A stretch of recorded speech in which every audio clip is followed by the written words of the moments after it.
रामविलास की पार्टी में प्रदेश उपाध्यक्ष सह पाटलिपुत्र लोकसभा संसदीय क्षेत्र का प्रभारी नियुक्त होने के बाद आदित्य पांडे अपने गृह जिला सिवान पहुंचे, जहां उन्होंने शहर के जाने माने बैम्बू रेस्टोरेंट में एक प्रेस वार्ता का आयोजन किया। प्रेस वार्ता के दौरान उन्होंने बताया कि हमारा दल युवाओं का दल है। हमारे नेता चिराग पासवान देश में युवाओं का प्रतिनिधित्व कर रहे हैं। एनडीए गठबंधन में झारखंड और महाराष्ट्र में जिस तरह से चिराग पासवान ने भाजपा और एनडीए गठबंधन के लिए प्रचार किया, अब बिहार में युवाओं को बढ़ाने की बारी है। बिहार फर्स्ट और बिहारी फर्स्ट के नारे के साथ हमारे नेता काम कर रहे हैं और बिहार का एक एक युवा जात पात से ऊपर उठकर हम सभी के नेता चिराग पासवान के साथ जुड़ रहे हैं। बिहार में परिवर्तन होगा और आगामी विधानसभा चुनाव में इसका परिणाम देखने को मिलेगा। वहीं जब पत्रकारों ने पूछा कि सिवान में लोजपा कितनी सीट पर चुनाव लड़ेगी, इस पर आदित्य पांडे ने कहा कि हम तो बिहार के साथ सिवान की सभी सीट पर चुनाव लड़ेंगे। रही बात सीट बंटवारे की, तो ये गठबंधन का कार्य है, जिसमें सभी बड़े नेता और पार्टी के अध्यक्ष एक साथ बैठक कर फैसला लेंगे। इसके साथ ही उन्होंने चिराग पासवान को मुख्यमंत्री बनाने का दावा करने की बात पर कहा कि हर कोई अपना प्रयास करता है। जैसे भाजपा और जदयू का एक दल है, महागठबंधन भी अपना प्रयास कर रहा है। गठबंधन में जो फैसला होगा, मुख्यमंत्री का चेहरा वही होगा। दल का एक कार्यकर्ता के रूप में नहीं, बल्कि हमारे दल का एक एक कार्यकर्ता यही चाहेगा कि चिराग पासवान बिहार के मुख्यमंत्री बने। तो आइए आपको सुनाते हैं और क्या कुछ कहा युवा प्रदेश उपाध्यक्ष आदित्य पांडे ने। नहीं, हमारा दल युवाओं का दल है। हमारे नेता माननीय चिराग पासवान जी देश में युवाओं को रिप्रेजेंट कर रहे हैं। एनडीए गठबंधन में आपने झारखंड देखा हो, महाराष्ट्र देखा हो, सब जगह चिराग जी ने भाजपा और एनडीए गठबंधन के लिए प्रचार किया।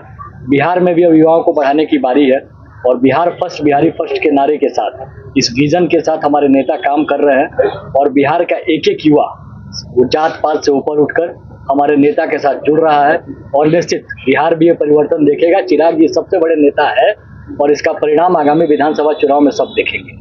बिहार में कुल कितनी सीटें मिलने जा रही है लोकसभा को? नहीं, ये तो अभी गठबंधन का कार्य है। सारे बड़े लोग बैठेंगे, पार्टियां बैठेंगी, अध्यक्ष बैठेंगे, फैसला होगा। हम तो बिहार की हर सीट पे लड़ रहे हैं और सिवान की हर सीट पे भी हम लड़ रहे हैं जी। चिराग पासवान को अपने मुख्यमंत्री बनाने का दावा कर रहे हैं, जबकि ऑलरेडी एनडीए में बीजेपी भी है, जदयू भी है, उसके बाद चिराग पासवान कैसे फिर बैठते हैं? हर कोई अपने लिए प्रयास करता है। हमारा भी एक दल है, भाजपा भी एक दल है, जदयू भी एक दल है, महागठबंधन भी अपने प्रयास को कर रहा है। गठबंधन में जो फैसला होगा, मुख्यमंत्री का चेहरा वही होगा। एक कार्यकर्ता के तौर पर सिर्फ मैं ही नहीं, हमारे दल का एक एक कार्यकर्ता ये चाहेगा कि चिराग जी बिहार के। 2024 में जब धर्म संकट में पड़ गए मोदी जी तो चिराग जी को हनुमान बोला गया मोदी जी का, और देखे कि सरकार बिगड़ रही थी, लेकिन चिराग जी ने वन साइडेड उनको समर्थन दिया 5 सांसदों को। और यहाँ पर बिहार फर्स्ट का भी नारा दे रहे हैं, युवाओं पर विशेष जोर है। क्या आप कहना चाहेंगे इस पर? नहीं, देखिए, जब हम गठबंधन से बाहर भी चुनाव लड़े थे बिहार में, फिर भी खुले मन से हमारे नेता ने हमेशा मोदी जी के लिए ऐलान किया था और अपील किया था। उनके दिल में मोदी जी बसते हैं, ऐसे ही वो मोदी के हनुमान नहीं है।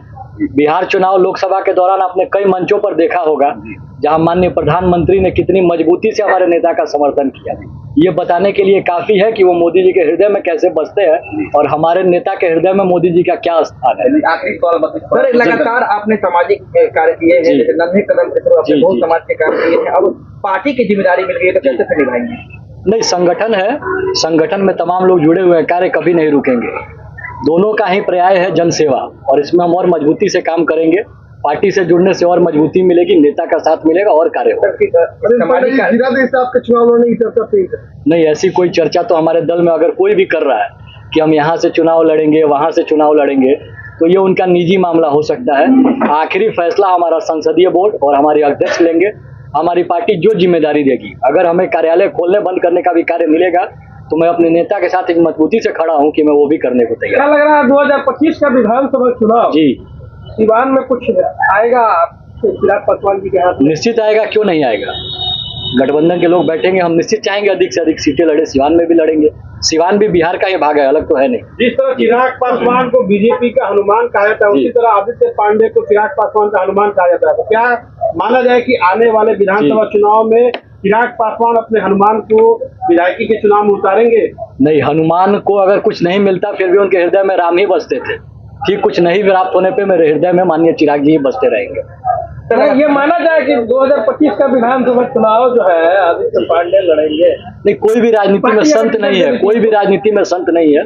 सब कोई चुनाव लड़ने आया है, लेकिन अभी ये बहुत प्री मैच्योर और जल्दीबाजी की बात होगी। आदित्य जी 2020 में जब बीजेपी चुनाव लड़ी तब बीजेपी उम्मीदवारों को बीजेपी ने रिप्रेजेंट किया, तो क्या 25 में भी बीजेपी के नेताओं को ज्यादा टिकट मिलेगा? नहीं, ऐसा आप कैसे कह सकते हैं? बीजेपी उम्मीदवार, उन्होंने बीजेपी की सदस्यता छोड़ी होगी तब हमारे दल से लड़े। काफी सारे लोग तो जो जी। बीजेपी छोड़ के आपके दल से जी, चुनाव दल लड़े। छोड़ के तो लोग गठबंधन बदल के सरकारें बदल सर, ले। एक बार देखा गया है इसमें कि कोई पार्टी मुद्दा में कोई नहीं। नहीं आता है और पैसे की खरीद फरोख्त से वो टिकट मिल जाता है और फिर वो विधायक बनता है। क्या लगता बेहतर है अगर ऐसे कुछ लोग हो तो उन्हें सामने लाइए।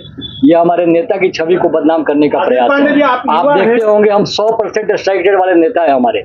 बिहार का लोकसभा चुनाव हो, झारखंड में हमें 1 सीट मिला, तो अब और कुछ मुद्दा बचा नहीं है नेता को डिफेम करने का, तो भ्रष्टाचार वाले लोग ऐसे आरोप लगाते हैं जिनका कोई आधार नहीं है। आदित्य पांडे जी, आप सामाजिक युवा हैं और जी। आपने कोरोना काल में नन्हे कदम सामाजिक संस्था के माध्यम से काफी मदद की लोगों जी, की। जी, जी। तो क्या माना जाए सिवान में जो एलजीपी लगभग खत्म होने के कगार जी। पे है, आप युवा हैं, तो माना जाए कि अब एलजीपी मजबूती से काम करेगी और पार्टी का जो जन स्तर है वो बढ़ेगा लोगों की? नहीं, एलजेपी खत्म नहीं है। हमारे पार्टी के संस्थापक श्रद्धेय रामविलास पासवान जी के प्रयास और उनके कार्य, आज भी अगर पूरे देश में दबे कुचलों और पिछड़ों की आवाज किसी ने उठाई थी तो वो रामविलास जी थे। दल खत्म नहीं है, सारे लोग हैं यहाँ पर। जैसे ही चुनावी मोड में पार्टी आएगी आप सब देखेंगे। है? स्पोर्टिस के बाद सामाजिक कार्य आपका क्या जुड़ा है लोगों के बीच? नहीं, सामाजिक कार्य संगठन द्वारा शिक्षा के क्षेत्र में, पर्यावरण के क्षेत्र में, तमाम क्षेत्रों में जारी है और वो होते ही रहेगा।